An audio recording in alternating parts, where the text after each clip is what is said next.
En abril, el índice de precios al consumidor trepó al 6,2%. ¿Esto qué quiere decir? Esto quiere decir que, por ejemplo, en el contexto actual, una familia necesita algo así como 95.000 pesos, quizás un poquito más, para no ser pobres. Datos que tienen que ver con la realidad más genérica, si se quiere, de un país como la Argentina, que también muestra realidades que aparecen con algunas distorsiones. No es lo mismo la realidad en Neuquén que en el noroeste, o que más al sur en la Patagonia, o que en el centro del país, o que en el AMBA, o que en Córdoba, o en Cuyo quizás. Vamos a hacer contacto con Juan Manuel Morales, que es economista, con quien hemos hablado en varias oportunidades respecto de este tema. Juan Manuel, ¿cómo te va? Muy buenas noches, Agustín Amados. ¿Cómo estás? Hola Agustín, ¿cómo estás? Muchas gracias por la comunicación. 6,2 en abril el IPC. ¿Esto qué significa? ¿Cómo se lee? ¿Cómo se grafica? ¿Cómo se interpreta esto que mide un mes solamente, Juan Manuel? Y bueno, ¿cómo se interpreta que seguimos en el mismo proceso que ya hemos emprendido hace varios años, en donde nuestra moneda, digamos, sufre una pérdida de valor continua, digamos, y que cada vez se acelera, ¿no? Porque si vos ves, tenemos inflación superior al 20% desde hace 9 años, ahora esa inflación va en aumento, digamos, ¿no? El promedio de inflación de los 4 primeros años de Cristina Kirchner fueron del 20%, el promedio de inflación de los segundo mandato de Cristina Kirchner fue 30%, el promedio anual de inflación de Mauricio Macri fue 40%, y ahora que estamos en una inflación interanual, es decir, si nosotros tenemos en cuenta los últimos 12 meses, que acumula 58%, ¿no? Entonces, obviamente seguimos en este proceso de deterioro, porque la inflación no es más que, digamos, la pérdida del poder adquisitivo del dinero, la pérdida del valor del dinero contra todos los bienes y los servicios, ¿no? Uno tiende a creer, digamos, que aumentan algunos bienes, algunos servicios, pero lo cierto es que el problema está en el dinero, que pierde valor frente a todos los bienes y los servicios que nosotros podemos adquirir con pesos, ¿no? Entonces, bueno, obviamente que esto lo que genera, digamos, es una sociedad que está cada vez más empobrecida, porque como vos bien comentabas, a medida que, digamos, la inflación y la canasta básica total aumenta de precio, más gente cae a la pobreza, y gente que estaba en la pobreza cae a la indigencia, porque obviamente los ingresos de los argentinos, digamos, no pueden actualizarse al ritmo de la inflación. ¿Por qué? Porque cuando hay inflación la economía no crece, en la Juan economía no se Manuel, ¿y invierte. ustedes están haciendo algún seguimiento de lo regional? Digo, porque esta es la tasa nacional, digo, 6,2 es el IPC a nivel nacional, 95.000 pesos como ingreso para no ser pobre, también es un promedio a nivel nacional. En la región, ¿ustedes están haciendo alguna ponderación de lo que significa esto, Juan Manuel? Mirá, Agustín, en principio decirte, como vos bien decías, que la canasta básica total para una familia tipo de 4 integrantes, para el INDEC está en 95.250 pesos. Esto es solamente para Cava, ¿no? Para Ciudad Autónoma de Buenos Aires, y sin contar alquiler. Si vos te vas a algunas consultoras privadas, lo que te dice es que más o menos el ingreso que tendría que tener una familia tipo para no estar por debajo de la línea de pobreza son más o menos 205.000 pesos, ¿no? Ah, Contando alquiler, contando... perdón. ¿Quién dice esto de los 200.000 pesos, perdón? Es una consultora privada que ahora no recuerdo el nombre, pero donde toma en cuenta, por ejemplo, otros gastos que el INDEC no los toma, por ejemplo, el alquiler, por ejemplo, una prepaga. Entonces, digamos, asciende a una canasta que es el doble de lo que indica el INDEC para Ciudad Autónoma de Buenos Aires, ¿verdad? Ahora, si uno lo quiere poner en términos de números, estaba revisando unos datos muy interesantes de una consultora que se llama Focus Market, y lo que te compara básicamente es cuánto comprabas con 1.000 pesos en el 2019, en marzo del 2019, versus cuánto compras con 1.000 pesos en marzo del 2022. Y A por ver, ejemplo, sí. de pan francés, vos en el 2019 con 1.000 pesos comprabas 9 kilos, y hoy comprás 4 kilos, ¿no? Por ejemplo, de arroz blanco, En el 2019 con 1.000 pesos comprabas 17 kilos de arroz, hoy compras 8 kilos de arroz. Es decir, que tuviste una inflación, un aumento en el precio del arroz del 109%. Pero, por ejemplo, cuando vos te vas a la carne, y en este caso nalga, vos con 1.000 pesos en el 2019 comprabas 2 kilos, hoy comprás 900 gramos.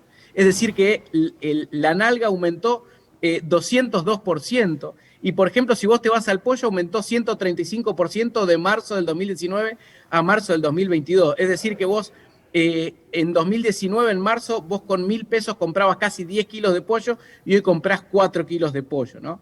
Entonces, bueno, esto no es ni más ni menos que las consecuencias de la pérdida del poder adquisitivo sistemática del dinero, ¿no? ¿Se resuelve con ajustar los salarios? No ajustar, perdón, porque ajustar tiene otra connotación. Digo, con acomodar, con mejorar los salarios. ¿Pasa por ahí la respuesta? Digo, porque hoy la paritaria o las negociaciones paritarias están en la agenda de todos los días. ¿Pasa por allí resolver la contingencia, digamos, pasa por allí resolver esta emergencia, la situación coyuntural, Juan Manuel? No, en principio, si vos tenés paritarias un poco más altas, lo que vas a hacer es que los trabajadores recuperen temporalmente su poder adquisitivo, pero después, digamos, si vos no solucionás el problema de fondo, cada vez te vas a niveles de inflación más altos, ¿no? Eso es lo que está sucediendo en la actualidad. Es cierto que, y hay que aclarar una cosa, las paritarias, los salarios de los trabajadores no generan la inflación, no son causantes de la inflación, no empujan la inflación hacia el alza, es decir, los trabajadores no tienen culpa de la inflación. Pero lo cierto es que, digamos, paritarias más altas no solucionan un problema que es un problema estructural. Permiten que los asalariados, digamos, recuperen temporalmente parte del poder adquisitivo que perdieron los meses anteriores, pero no soluciona el problema. Es decir, fíjate vos, Agustín, que nosotros hoy estamos teniendo paritarias que van del 60% hasta el 90% en algunos casos, en algunos gremios, y sin embargo las expectativas de inflación cada vez son más altas, cada vez cae más gente bajo la línea de pobreza, y fíjate vos cómo la inflación, digamos, ha generado que la sociedad en su conjunto se empobrezca, porque no hay un sector que se beneficia con la inflación. Obviamente que la inflación afecta siempre a los más pobres, porque son aquellos los que no tienen posibilidad de defender su salario, no pueden comprar dólares, no pueden poner dinero en plazo fijo, digamos, son los que pierden poder adquisitivo más rápidamente, pero afecta a todos. Y mirá, te voy a dar algún dato oficial del INDEC de diciembre del 2021, pero qué interesante. Lo que dice el INDEC en un informe que es sobre la distribución del ingreso es que básicamente la persona promedio que tiene ingresos en Argentina a diciembre del 2021, el ingreso promedio era de 55.800 pesos. Si nosotros esto lo pasamos a dólar blue de diciembre del 2021, que es el momento de estos datos, básicamente te da que la persona en Argentina que tiene ingresos, el ingreso promedio de esas personas es $267. Pero hay una cuestión más interesante todavía, que es la mediana. ¿Qué es la mediana? La mediana es básicamente, si vos ordenás los que menos ganan y los que más ingresos tienen y haces un corte exactamente en el medio, te da que la mediana es de 45.000 pesos, o era de 45.000 pesos a diciembre del 2021. Es decir, que la mitad de la gente que tiene ingresos en Argentina está por debajo de 45.000 pesos, que si vos lo pasás a dólar blue de ese momento eran $216. Y por último, un dato también muy interesante es el decil de los que más ganan, o sea, el 10% de la gente que tiene ingresos y que tiene mayores ingresos. Bueno, vos para estar dentro del decil más rico de la población en Argentina, de la gente que tiene ingresos, tenés que estar por encima de los ingresos mensuales de 100.000 pesos. Esto es básicamente a dólar oficial, serían $481, ¿no? Es decir que vos fijate, y te hago una comparación que es crudísima, un mozo en Florida, con propina y todo, gana por mes $3.200. Es decir que vos trabajando de mozo en Florida ganás 6 veces más en dólares de lo que necesitas en Argentina para pertenecer al 10% más rico de la población acá. Entonces, esto lo que da cuenta es, digamos, el empobrecimiento de todo la sociedad argentina por la inflación, que la inflación no es más ni menos que una consecuencia de no tener programa económico, de emitir dinero todo el tiempo para financiar el déficit fiscal y de no hacer las reformas que hay que hacer, ¿no? Juan Manuel, gracias por estos minutos, muy amable. No, por favor, Agustín, muchas gracias por la comunicación. Un abrazo grande. Por favor, Juan Manuel Morales es economista. Con él compartimos algunos datos vinculados a cómo están las cosas en el terreno de la economía. 6,2% en abril, 95.256 pesos de ingresos para no caer en la pobreza, lo que requiere una familia tipo en la Argentina. Aunque, claro, uno habla de familia tipo y decís, bueno, ¿cuál es la familia tipo? ¿No? El término familia, el concepto de familia está también en proceso de reconfiguración hoy por hoy. Pero bueno, hablemos de cuatro personas, 2 adultos y 2 menores, estamos en esos valores aproximadamente. Vamos a abordar en estos minutos que nos están quedando, que no son tantos, vamos a abordar esta conferencia internacional que va a ser el próximo jueves, de la que van a participar Miguel Ángel Pichetto como disertante, Diego Schalper de Chile, Victoria Villarruel de Argentina y Francisco Sánchez, que es diputado nacional por la provincia de Neuquén y es uno de los impulsores también de esta acción. Francisco, ¿cómo está? Muy buenas noches, Agustín Amados. Ah, no está. Bien, bueno, vamos a esperar el ingreso de Sánchez. 2 países vecinos, un problema en común, es parte de del eslogan, de la consigna, de esta conferencia que, como te decíamos, va a ser el próximo jueves a partir de las 5 de la tarde en el salón de eventos del Hotel Tower en Neuquén Capital. Van a participar 4 personalidades que están vinculadas a la materia, digamos, a este tema en cuestión, que tienen opinión formada. Uno de ellos es Miguel Pichetto, que ha sido dirigente, que es un dirigente político de trayectoria muy extensa en la Argentina, ocupando lugares muy sonados en el Congreso de la Nación en las últimas 2 décadas, tanto presidiendo el bloque de diputados del PJ en la Cámara de Diputados como también el bloque de senadores del Frente Justicialista y en el último tiempo con un salto de las filas del Partido Justicialista hacia el macrismo. De hecho, fue compañero de fórmula de Macri en las elecciones anteriores. Francisco Sánchez, que viene del mismo espacio político, también forma parte de esta conferencia, como te decíamos, internacional. Victoria Villarruel y Diego Schalper. Esta conferencia que se va a hacer el próximo jueves tratará sobre las amenazas y usurpaciones de mapuches que a juicio de quienes organizan no cesan en territorio argentino y son una problemática que torna cada vez más dimensión en las provincias patagónicas. Es lo que dan a conocer en la Gacetilla de Prensa, en donde dan cuenta de esta actividad. Y para exponer los casos, profundizar en los potenciales peligros de los grupos que actúan fomentando el accionar violento, bueno, este jueves 19, a partir de las 5 de la tarde, Francisco Sánchez propone una mesa de exposición de la que van a participar quien fue senador, Miguel Pichetto, como te decíamos, la diputada nacional Victoria Villarruel, los productores afectados de Tratayén, Neuquén, Carolina Galván, y de Villa Mascardi, Río Negro, Diego Frutos. El panel, además, tendrá la presencia por teleconferencia del diputado nacional de Chile, Diego Schalper, entre otros. Sobre este evento, ¿qué dijeron? Bueno, en el caso de Sánchez ha mencionado que es importante hablar de esto con gente que sabe del tema y hacerlo públicamente en Neuquén. Dijo Sánchez, no debemos mirar para otro lado cuando se avasallan derechos de neuquinos y de tantos argentinos por relatos fundados y financiados por intereses espurios. Por lo que invitó a acercarse a conocer en primera persona una situación injusta, dice Sánchez, a quien creo que sí ahora tenemos en línea. Francisco, ¿cómo estás? Muy buenas noches. Agustín Amado te saluda. Hola Agustín, buenas ¿Qué tal? noches, ¿cómo estás? Bien, bien. Bueno, me imagino que el tema los tiene ocupados porque organizar un acontecimiento de estas características lleva toda una logística previa.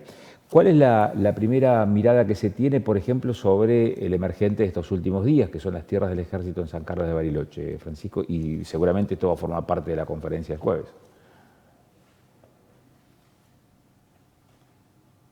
Sí, bueno, ese es un último punto, posiblemente el más visible nacionalmente de los que vienen aconteciendo en nuestra región, que tiene que ver con la ocupación de tierras de personas que dicen tener derechos ancestrales y que, bueno, están amparados por el Instituto Nacional de Asuntos Indígenas, que prácticamente les confiere cualquier petición de cualquier tipo a todas las agrupaciones de personas que demandan, de acuerdo a lo que establece la ley 2660, demandan algún territorio en cualquier punto de esta región. Claramente la ley 2660 está siendo vulnerada, más allá de que fue aprobada en el año 2006 como una ley de emergencia y solamente por el plazo de 5 años. Hoy esa ley, que fue renovada 2 veces por sucesivas leyes que le dieron prórroga, y ahora últimamente por un decreto que firma el presidente Fernández, es una ley que establece que las ocupaciones tienen que ser tradicionales, actuales y públicas. No ocurre eso, por ejemplo, el concepto ni de tradicional, ni de actual, ni pública, con las tierras del Ejército. Sin embargo, el INAI, un organismo altamente ideologizado y con un claro lineamiento indigenista de izquierda, bueno, les concede esas tierras y es la justicia la que termina, una justicia también evidentemente ideologizada, la que les termina otorgando esas tierras a estos grupos de personas que pueden tener alguna legitimidad, como la puede tener cualquier otra persona, pero de ninguna manera ahí pueden demostrar que haya un proceso ni de actualidad, ni de tradicionalidad, ni mucho menos pública. Lo mismo ocurre en nuestra región, en la región, sobre todo al norte del río Neuquén, donde empezaron a partir del descubrimiento de la posibilidad de aprovechar los recursos de Vaca Muerta, ahí empezaron también otras demandas del mismo tipo, ¿no? De personas que jamás habían hecho una demanda, un reclamo territorial, empiezan a hacerlo a partir de que Vaca Muerta empieza a ser una realidad. Bueno, eso lo están sufriendo neuquinos, rionegrinos, chubutenses, y es decir, lo estamos sufriendo todos los argentinos. Pero está también, Agustín, esto, permitime la extensión, en un contexto que es internacional ya excede a Argentina y tiene que ver con grupos que promueven este tipo de acciones coordinadamente entre Argentina y Chile, con el agravante de que han decidido denominar a esas pretensiones como pretensiones territoriales para crear una nueva nación. Ellos denominan el Huelmapu o Nación Mapuche, una barbaridad total que los argentinos, al menos nosotros los argentinos, no podemos permitirles de ninguna manera. No pueden separar nuestro territorio para crear una nación nueva, porque sería mucho peor las consecuencias que resignarnos a perder las Islas Malvinas. Cuando uno analiza, mira, hace un rato atrás comentábamos este tema y decíamos, si el INAI es un instituto que depende del Ejecutivo y si el Ejército es una institución, es una fuerza, una de las Fuerzas Armadas que también depende del Ejecutivo, el presidente es el comandante en jefe del Ejército, y el reclamo se da entre poblaciones originarias que están amparadas y asesoradas por el INAI, Instituto Nacional de Asuntos Indígenas, y otra institución que depende también del mismo Ejecutivo, como que da la sensación de que, más que por una cuestión de corrección política, la justicia dice, este es un problema entre el Ejecutivo o dentro mismo del Ejecutivo. ¿Cabe esa lectura? ¿Se puede hacer esa lectura para determinar el rol que ha tenido, el fallo que ha tenido la justicia, por ejemplo, en este caso de Bariloche? De ninguna manera, porque acá los que están reclamando es un grupo de personas que dicen ser parte de una comunidad,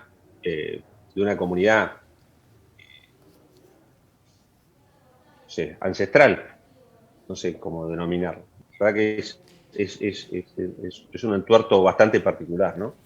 Bastante particular que haya un grupo de personas que dicen ser de un origen difícil de demostrar, ¿no? ¿Cómo demuestro yo que no soy, por ejemplo, auriquén, ¿no? Claro. O cómo demostrás vos que no sos Comechingones o de cualquier otro lugar de Argentina y que por determinadas características eso te dé más derechos que el resto. Bueno, acá Ahora, hay grupos de personas Francisco, que dicen ser de pueblos originarios, claro, porque Francisco, deciden hacerlo, básicamente.